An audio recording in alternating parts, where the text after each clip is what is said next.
Were Liverpool lucky to get the win today? Absolutely. I was laughing when the second goal went in because I couldn't believe what I was seeing. It was so easy. I was thinking, where's the opposition here? 2-0, this is going to be a cakewalk. But then for the rest of the game, you talk about frustrating. I've never seen Liverpool defend as badly since Virgil van Dijk arrived at Anfield. And particularly him as well. That's easily his worst game defensively in a Liverpool jersey. Well, what's that down to? He's from a personal point of view, he's just not back to where he is physically and mentally. He's not. And the rest of his teammates are struggling defensively as well. Alexander-Arnold, defending is not his forte. I'm not a huge fan of Matip. Robertson, I believe, is just what he is. He always gives you the same, very consistent. But Liverpool defensively are a bit of a shambles. And then even in this game when Atletico went down to 10 men, they still looked as though they were going to score against Liverpool's 11 men.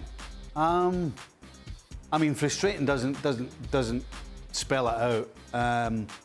How Atletico Madrid had a penalty kick turned around and not given, again, is beyond me. Had it been in the other end of the field, I'd have been going crazy. There's no way that the Jota hasn't pushed the Atletico Madrid player.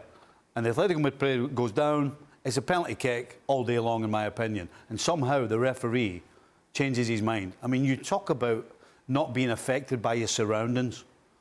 I mean, the Athletic fans were baying for blood as he was looking at the screen, and he somehow kept his composure and decided that he had made a mistake given the penalty and reversed it and cancelled the penalty kick. Yeah. I mean, so frustrating. Liverpool was so frustrating. I can't tell you. It was Jimenez who went down under pressure. What did you make of that moment, Nedum? Would you agree with what Stevie's saying? Yeah, to be honest, after he gave the penalty, I was thinking to myself, there's no way that's going to be referred, because you could just see they slightly leant into the guy's back, so it feels like there's a foul there. So for him to then go to the screen and have the views that he had, which seemed to just confirm that, like we're entering the realm where someone's saying, like, yeah, maybe he fell down a bit too hard or this, that or the other, but the thing which felt objectively true was the arm in the back causing something to happen. So to change his decision like that, it really surprised me. It really, really surprised me. But at the end of the day, if you're a Liverpool fan, you'll take it. But my word, did it end up feeling like a really long game, given how well they started?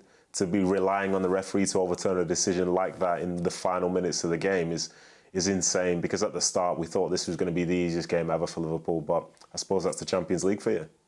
What did you think about the no foul, no penalty, Jules? Isn't it supposed to be clear and obvious?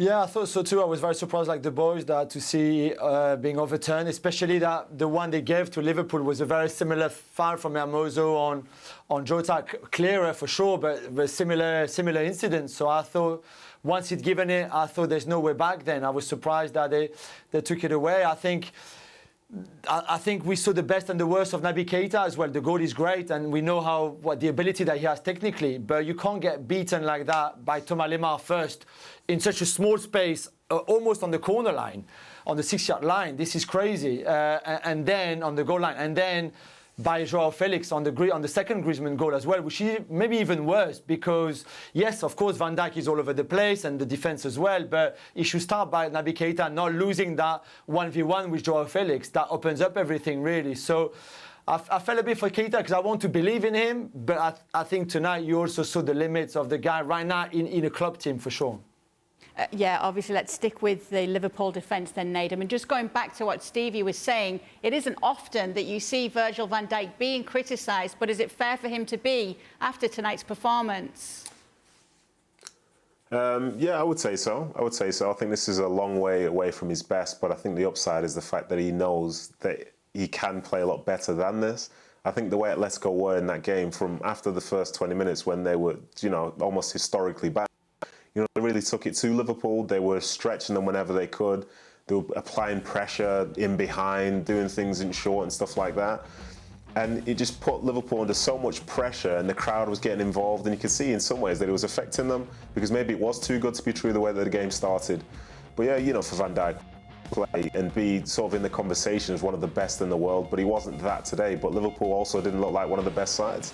Liverpool didn't look like a side that's gone unbeaten in the last 21 games, so it's all part of the sort of, you know, you could say he was poor, but the whole team was poor. And then in some ways they got lucky that they were able to walk out that stadium with the 3 points. But this is the journey towards competition. You don't need to play well all the time, but you need a result.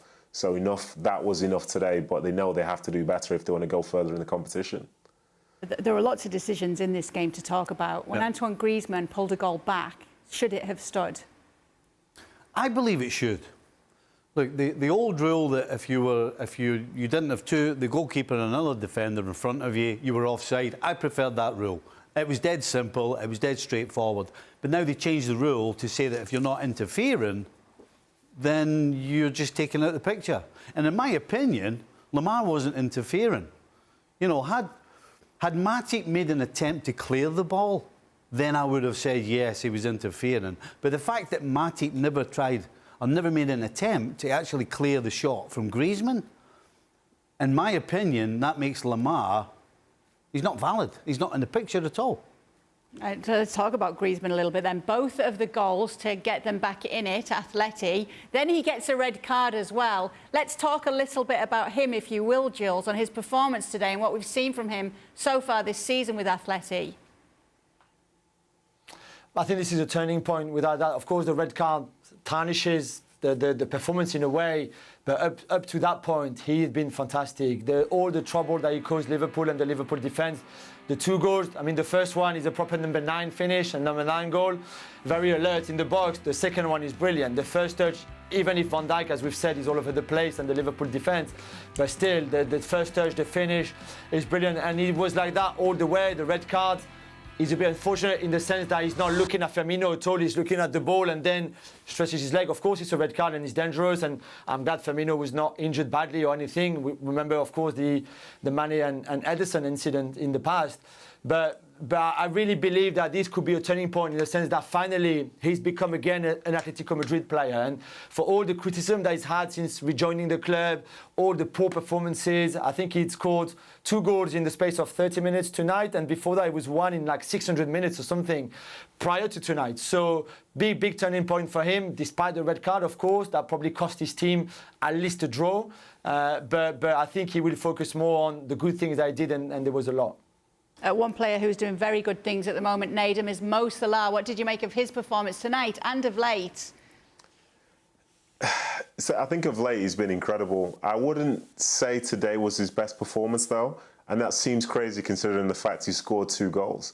You know, the penalty was obviously very clutch. You know, it was a massive moment to be able to take that chance. You need people to be clinical in those moments, but like you look, as I say, you look at these stats and the goals and stuff. He's on fire. He's literally on fire right now. And some of the goals he scored in the past few weeks in the Premier League, you know, we might not never see goals as good as that again. So he's doing very, very well. But today, I don't think today was his best day by any means. But I suppose when you have when things are going your way, you can still score goals. You can still have a huge impact. And he managed to do that because they needed him today, and he stepped up. And I think better performances might come further down the line again, and hopefully in less hostile environments for them. But, you know, Mo Salah right now is one of the best in the world, scores more goals, keeps it rolling. Liverpool keep on winning. They remain unbeaten, so credit to him. Can they keep on winning as well? Obviously, they've got United coming up at the weekend. You've seen in this performance where maybe there are some issues to look at. Did it concern you at all? Absolutely, it did. It's actually concerned me for most of the season. You know, everybody was saying, well, you know, the first 3 games, they only lost 1 goal. Well, that was down to more of me having a little luck and having a goalkeeper in Alisson. And you could say that tonight. You could actually say that Mo Salah wasn't Liverpool's best player. You could say it was Alisson. He had 2 one-on-ones, one of which was Griezmann could have had a hat-trick, but he somehow got his face in the way. So this absolutely is a concern defensively, particularly going to play against Manchester United, who have a very exciting, dynamic attacking the forward line. So, yes, I don't see how they're going to fix it, to be honest, unless they all of a sudden change the personnel, particularly centre-back. Matip seems to be the guy that they're relying on. Kanate, I don't know where... They bought Kanate in the summer. I don't know where this guy is. I don't think I've seen him playing yet. And Joe Gomez, as good as him Van Dijk were, 18 months ago before his injury. They were fantastic. He doesn't seem to get a game either at centre-back. So I am worried defensively for Liverpool, yes. Well, let's take a look at how Group B is shaping up after the third lot of games. Liverpool on top with 9 points so far, wins in all of their games. Atleti and Porto with 4 points each behind them, and Porto beat Milan in the other game, and so Milan not doing well at all in the Champions League so far this season. Thanks so much for watching ESPN on YouTube, and for more sports highlights and analysis, be sure to download the ESPN app, and for premium content and live streaming, subscribe to ESPN Plus.